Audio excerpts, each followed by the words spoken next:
Hola, bienvenidos a nuestro proyecto de trabajo especial de grado titulado Tratamiento de los pacientes clase 2 esquelética que acudieron a una consulta odontológica privada en el estado Mérida durante el periodo 2018-2020. La presente investigación fue desarrollada por las tutoras Juliana Celis, quien es mi compañera, y mi persona Manuela Celis, bajo la tutoría de la doctora Adriana Andrade y cotutoría de la doctora Norma Martínez. La presentación estará estructurada de la siguiente manera. Primero vamos a desarrollar el planteamiento del problema con los objetivos y la justificación y luego los antecedentes. En la segunda parte del video, mi compañera va a desarrollar el marco metodológico. Empecemos. Los patrones morfológicos presentan un conjunto típico de características craneofaciales que predisponen el desarrollo de una relación esquelética determinada. Dependiendo de estos patrones, se van a presentar una amplia variedad de configuraciones óseas y dentales, basadas principalmente en la posición anteroposterior del maxilar, de la mandíbula y en la posición de los dientes superiores e inferiores. De esta manera, podemos definir las deficiencias esqueléticas clase 2 como biotipos esqueletales craneofaciales que presentan características estructurales propias y que explican la existencia de adaptaciones funcionales asociadas a la estructura como lo son o las que están relacionadas con la deglución, la masticación, la respiración y el habla. ¿Cuáles son las características principales que pueden presentar estos pacientes? En algunos casos, el maxilar se encuentra en una posición más anterior, en otros, la mandíbula puede estar en una posición más posterior, retrognática o con una longitud disminuida, y en ciertas ocasiones se pueden presentar ambas características juntas, imponiendo a estas una tendencia a la convexidad facial. Por lo que les acabo de mencionar, las medidas consideradas normales en estos pacientes van a encontrarse de forma alterada, como es la del overbite y el overjet, que se va a encontrar aumentado, es decir, por encima de los 3 milímetros. Además, estos pacientes presentan una forma estrecha de la sínfisis mentoniana y otra particularidad en estos pacientes es la micrognasia, que es una alteración facial en donde la mandíbula se presenta en una forma pequeña en general, es decir, que incluye la rama y el cuerpo de la misma.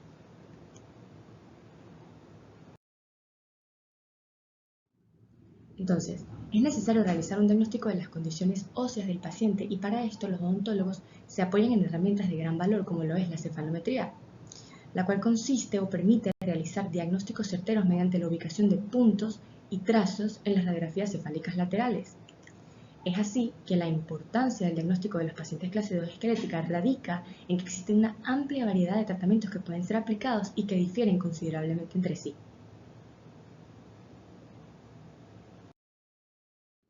Ok, a grandes rasgos tenemos tres modalidades de tratamiento. Entre estos destacan la modificación del crecimiento, que puede alterar la expresión de crecimiento mediante el uso de aparatos funcionales para producir cambios posturales en la mandíbula. Luego tenemos el camuflaje de la discrepancia esquelética mediante la movilización ortodóntica de los dientes que va a producir una corrección de la oclusión dental, pero que va a mantener la discrepancia esquelética. Y por último tenemos la cirugía ortognática para casos más graves, en donde solo puede lograrse una buena relación oclusal y esquelética a expensas de un procedimiento quirúrgico. Entre estos van a destacar la cirugía bimaxilar, la mentoplastia y la cirugía sagital con avance mandibular. Se han realizado una gran cantidad de estudios que determinan la efectividad de los tratamientos de ortopedia, ortodoncia y cirugía ortognática aplicada a pacientes clase 2 esquelética. Sin embargo, no se encontraron estudios que describan cuáles son los tratamientos más utilizados en una población determinada. Por lo tanto, se sugiere la realización de estudios no solo con el fin de conocer los resultados de los tratamientos aplicados a pacientes clase 2 esquelética, sino porque no se encontraron investigaciones referentes a los tratamientos aplicados a estos pacientes en el estado Mérida. Entonces, el objetivo general de la presente investigación es determinar el tratamiento según el diagnóstico de las deficiencias esqueléticas clase 2 de los pacientes que asistieron a una consulta odontológica privada en la ciudad de Mérida durante el periodo 2018-2020. En cuanto a los objetivos específicos, estos van a ser determinar el porcentaje de pacientes que acudieron a la consulta con micrognasia, microgenia o la combinación de ambas, determinar el grado de aumento del overbite y el overjet en estos pacientes,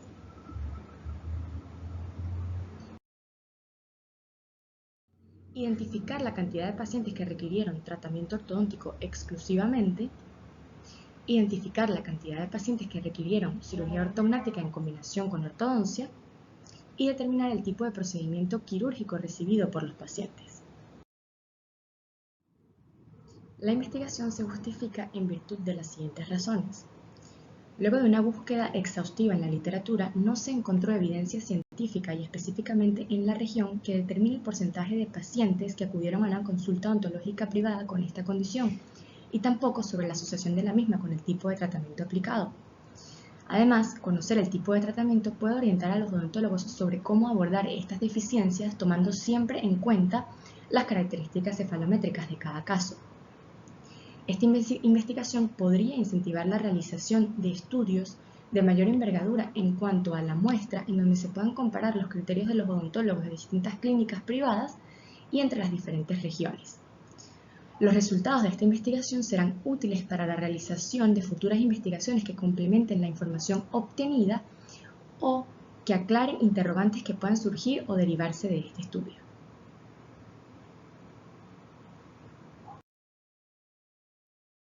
En cuanto a los estudios que se han realizado en materia, tenemos que Flores y colaboradores en el año 2020 en Perú estudiaron la prevalencia de maloclusiones esqueléticas en pacientes de 16 a 25 años de edad. Ellos realizaron un análisis cefalométrico a 225 radiografías en donde estudiaron o tomaron en cuenta la medida formada por el ángulo entre los puntos A, que sería el subespinal, el punto nasion y el punto B, que sería el supramental.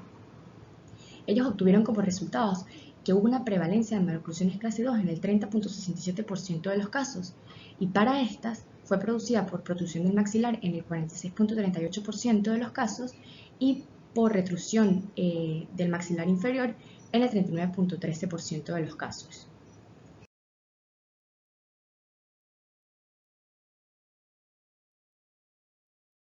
Otra investigación llevada a cabo por Perinetti y colaboradores en el año 2015 evalúa los efectos esqueléticos y dentoalveolares de los aparatos funcionales solos o en combinación con aparatos multibrackets. Ellos realizaron una búsqueda en base de datos científicas e incluyeron 12 artículos de pacientes que se encontraban en etapa de pubertad y pospubertad. En cuanto a los resultados, ellos obtuvieron que 3 de los estudios utilizados presentaron una tasa del 100% de éxito y 2 estudios presentaron una tasa del 87.5% y otra del 92.8%. Los investigadores concluyeron que el tratamiento funcional fijo es eficaz para tratar la maloclusión clase 2 cuando es tratada o realizada durante la fase de crecimiento del paciente. Y por último, Fujikami en el año 2004 en México llevó a cabo una investigación en donde analizó 214 expedientes clínicos de pacientes sometidos a cirugía ortognática que presentaron retrognatismo mandibular, entre otras deformidades dentofaciales. Obtuvo como resultado que la técnica sagital permitió lograr el avance mandibular y corregir los retrognatismos, así como las otras asimetrías que los pacientes presentaban. En esta segunda parte del video, mi compañera va a desarrollar el marco metodológico, en el cual va a incluir el tipo y diseño de investigación, población y muestra, técnica e instrumento de recolección de datos, procedimientos, materiales, equipos e instrumentos, principios éticos y el plan de análisis de resultados. Buenos días, yo les voy a hablar sobre el marco metodológico. En esta sección les voy a describir los tópicos relacionados con la metodología de investigación para poder lograr los objetivos planteados. En primer lugar, les voy a hablar sobre el tipo y diseño de investigación. Esta investigación se hizo bajo los criterios de Hurtado y, según el tipo de investigación, es una investigación de tipo descriptiva, ya que busca describir la cantidad de pacientes que fueron diagnosticados clase 2 esquelética. Según el diseño de investigación, es de diseño documental, ya que recopila la información de las historias clínicas de los pacientes que asistieron a una consulta odontológica privada en el estado Mérida durante el 2018 y el 2020. Es de tipo retrospectiva porque reconstruye hechos del pasado. Además, es univariable porque estudia un evento único y es transaccional porque estudia un evento en un momento determinado. Según la población y muestra, En cuenta, con respecto a la población, las historias clínicas de los pacientes que fueron diagnosticados clase 2 esquelética que acudieron a una consulta odontológica privada durante el 2018 y 2020. En cuanto a la muestra, se seleccionarán las primeras 50 cefalometrías de los pacientes que cumplan con los criterios de inclusión y exclusión y además estarán determinados a conveniencia del investigador. Esta cantidad de cefalometrías se tomó como referencia de los antecedentes, ya que otros estudios usan muestras similares.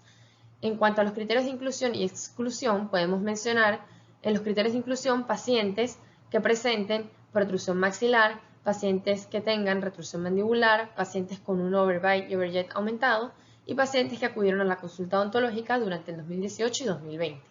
En cuanto a los criterios de exclusión, podemos mencionar pacientes que presenten condiciones sindrómicas congénitas, ya que son pacientes que tienen predisposición a presentar alguna alteración esquelética.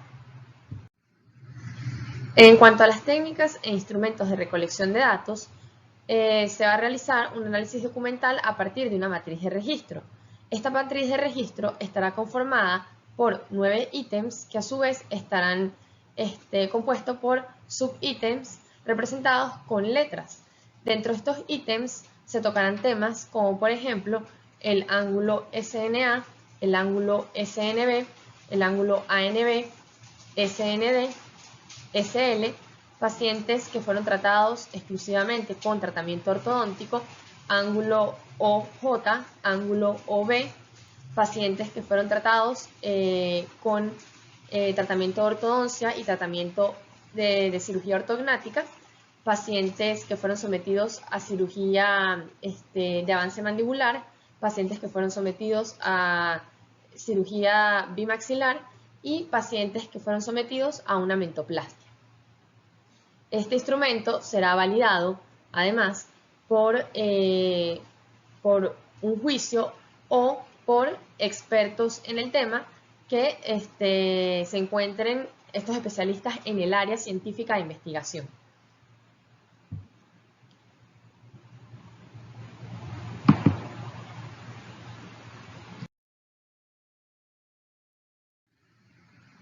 En cuanto a los procedimientos, materiales, equipos e instrumentos, primero se van a tomar las historias clínicas de todos los pacientes que asistieron a la consulta odontológica privada durante el 2018 y el 2020.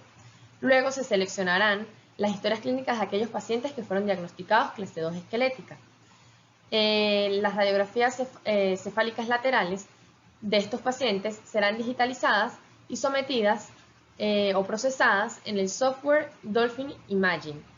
En este software se van a marcar los puntos de interés a estudiar y el programa va a arrojar un cuadro de métricas donde se van a reflejar los resultados. De acuerdo a este cuadro de métricas se va a realizar la matriz de registro y además estos resultados serán procesados en el programa estadístico SPSS y luego serán vaciados en el programa Microsoft Excel. Aquí pueden observar el software de Dolphin Imaging, donde se hace la selección de los puntos cefalométricos para poder determinar el cuadro de métricas. Entre los puntos de mayor relevancia para determinar la clase 2 esquelética, encontramos el ángulo SNA, que cuando se encuentra en regla, está en 82 grados. Pero cuando el paciente presenta clase 2 esquelética, él va a estar por encima de los 82 grados, un valor mayor.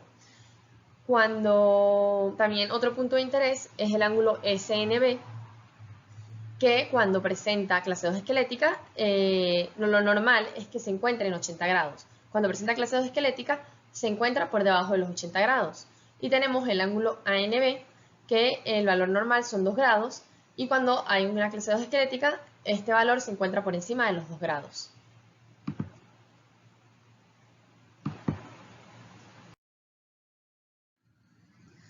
Con respecto a los principios bioéticos, al momento de realizar una investigación científica donde estén involucradas personas, se deben guiar o regir bajo la Declaración de Helsinki, cuyos objetivos son comprender las causas, evolución y efectos de la enfermedad, mejorar las intervenciones preventivas, diagnósticas y terapéuticas, proteger la intimidad y la confidencialidad de la información personal de las personas que participen en la investigación y respetar los resultados para que puedan ser confiables y replicables. Esto además incluye que los resultados no sean alterados a conveniencia del investigador.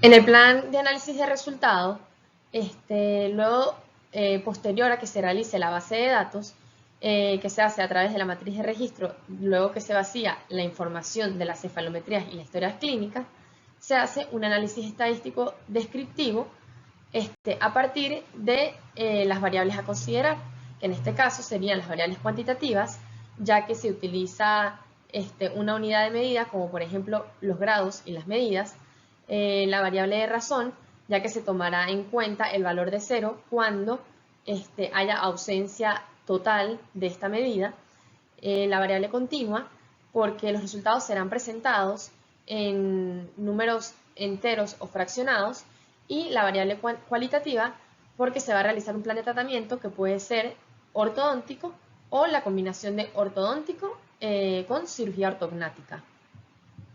Gracias.